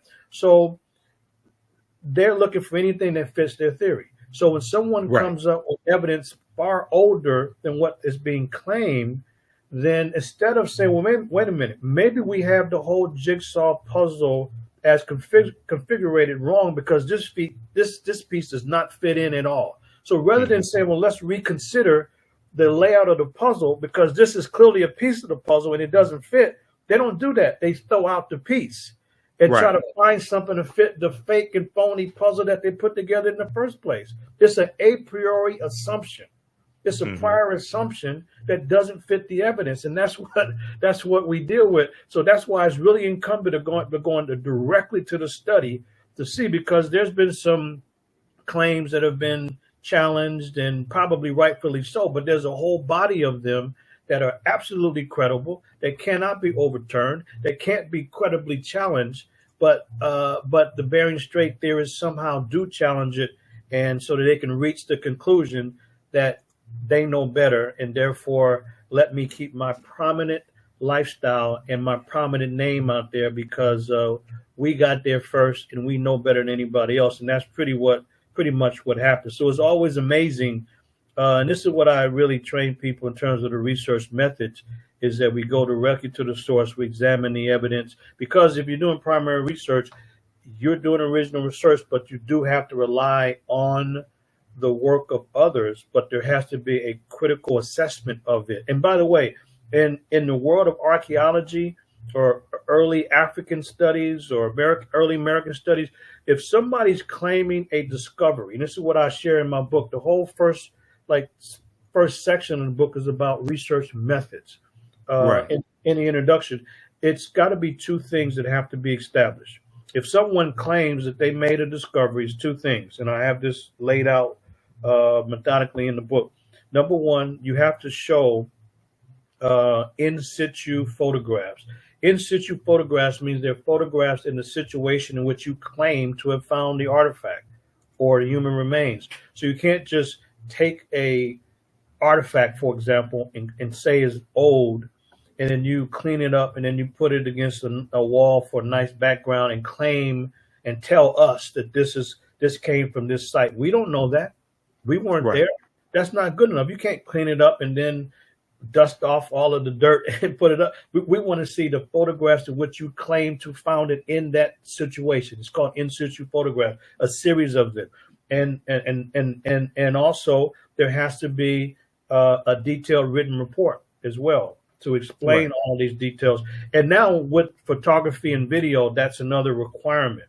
And without that, we don't trust what anybody is claiming as some major discovery because we don't know. We weren't there. So this is the standards in the scientific community. And so people will either present this in a scholarly journal, their findings, or they will present it at a professional gathering of experts in that particular field. Those are the two ways. Either you have it at a professional annual gathering, or you present it in a refereed or a scholarly journal. And then we make our assessment and our examination of the credibility of the evidence. And usually there's an a priori assumption that it ain't credible because it's older than what we've ever discovered. And a matter of fact, you know what they told Professor Guidon? You could not have discovered it because we didn't discover it. What kind of position is that? Yeah, it's a white supremacist position. That's what we're dealing with. All right, let's go ahead and tell people once again the name of your book and how they can get it. Okay, I appreciate that. So my book is a history of African civilizations, and it grew out of my work at Contra Costa College. It's a small part of what I teach there, but it's a second revised edition. It's only $29.95. It's some of my field research in various countries over the last 3 decades, and it moves through the survey of the civilizations on the African continent, and also a little focus on the influence of the Moors in Spain, as well as the African original presence and influence in the Americas before slavery, before Columbus, even before Christ. So the main thing is to really put African civilizations on the map and to talk about Africa without having to deal with slavery and colonialism and when Africa was derailed. The book is not focusing on that. That's a whole other story. We're focusing on Africa at the apex of human achievement, and so that's my book. So, and it's also useful in the classroom or in the homeschool. If people are teaching at home or just want to learn at home and build your library, the book is useful in all of those scenarios. His website is advancingtheresearch.org, advancingtheresearch.org. Get Professor Manu Ampim's latest book, A History of African Civilizations. This is the second revised edition. Also, Brother Haki had the question, do you have any tours coming up? I do, and thanks for the question. So this summer, I'm going to take two groups. It'll be a tour to Kemet, or Egypt, from June 8th through the 22nd, 15 days. And then after that, I'm leading an educational tour to Ethiopia, or the land of Kush, from June 25th through July 10th. That's 16 days. And just so people are aware that for the tours that I lead, I take people to 25% more sites and monuments than any other tour.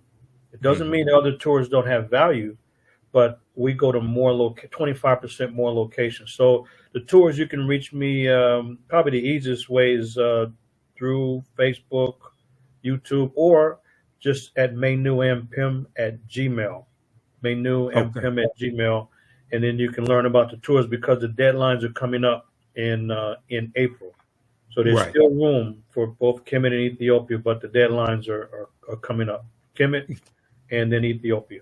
Can people contact you through your website, advancingtheresearch.org? Yes, they can. Yeah, they can contact. Click on contact and click on contact us. Contact us and at the top of the page. At top of the page. They can just email at info at advancingtheresearch.org as well. Okay. And we have one other. Next weekend we'll have one other last session about the educational tours to Kemet and Ethiopia. And I'm excited because we're going to bring a great group this summer, And then after the tours, I'm going to continue my work in the Omo Valley in South Sudan this summer. But please join us, folks. And I'll say one thing. Sometimes people say, well, sometimes they'll say, well, do you go every year? No such thing as every year, because you never know. Like, for example, COVID disrupted travel, and so did the Egyptian revolution, or what they call the Arab Spring in 2011. It disrupted. So twice in a decade, you had situations where no one can travel to the area. So you never really know. But we're going this year. So check it out and come learn. Come learn, have a good time. So I appreciate it, brother. I mean, this is no problem. History, African History Network. That's what. Yes. That's what we do. That's what we do. All right, brother. Well, look, you have a good day, Professor Manu Ampim. Thanks for taking time out of your busy schedule to come on today. Everybody stay on for one more minute. Got a special message for you. So we'll talk to you soon, okay, brother? And buy his book, please, and go on this tour. All right, brother. Peace. Michael. Okay, brother. All right. Peace. Hotel. Peace. Hotel. Peace. All right, everybody. That is Professor Manu Ampim. Be sure to follow us here on our Facebook fan page, The African History Network, my YouTube channel, Michael Imhotep, Imhotep. Follow us on our social media platforms as well, on Twitter and Instagram. We have the information here on the homepage of our website, AfricanHistoryNetwork.com. You can also register for the 10-week online history course that I teach, where we deal with thousands of years of history and what leads up to the transatlantic slave trade taking place. This is a class that I created the curriculum. I've been teaching it since 2017, on and off. Ancient Kemet, the Moors, and the Ma'afa, understanding the transatlantic slave trade, what they didn't teach you in school. So the class is discounted to $60. We're going to do about 12 class sessions, including the first session, which was the overview. We have the class lesson plan here for all 10 or 11 class sessions as well. So you can see the type of content that we cover. You can download the class lesson plans here as well. So we deal with thousands of years of history and what leads up to the transatlantic slave trade taking place. We look at some ancient African civilizations, not just ancient Kemet, but also Kush, Ethiopia.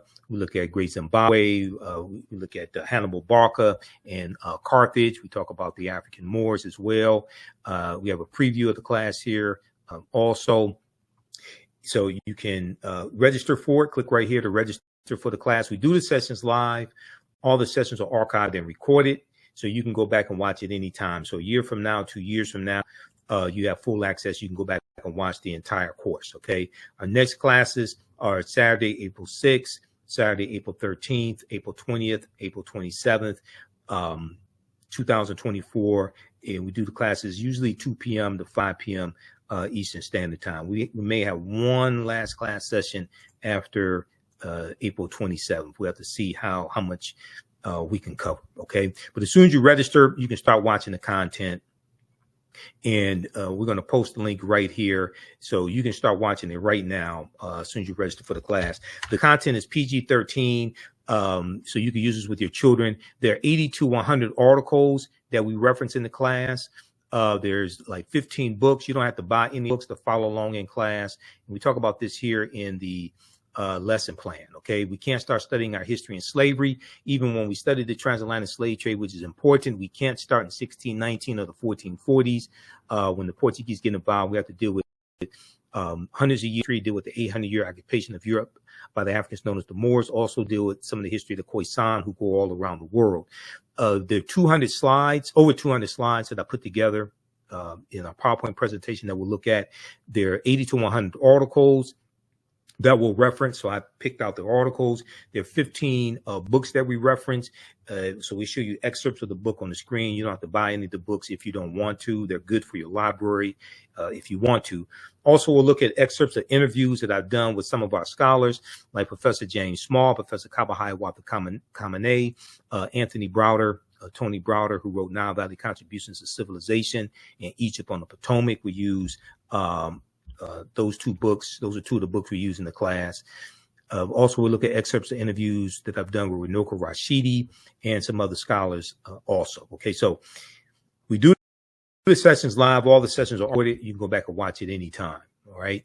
That's Ancient Kemet, the Moors, and the Ma'afa, Understanding the Transatlantic Slave Trade, what they didn't teach you in school. If you want to support the African History Network, another way you can do so through, now this is the show I did deconstructing Candace Owens, the lies she was telling on the Breakfast Club. This is part 1 of the fact check.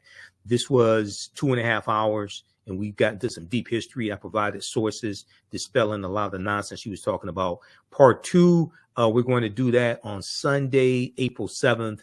It'll be 8 p.m. Eastern Standard Time here on the African History Network show, because we're going to get into the lies that she was talking, saying that Donald Trump would be better for America. Donald Trump is better for Black people, things like this. We can go through and point by point dispel all that nonsense she was talking about. Listen to the African History Network show Sundays, 9 p.m. Eastern Standard Time on Facebook and YouTube. We're listen to the podcast also. It's a podcast from, search for the African History Network show, or click right here, the link for podcast.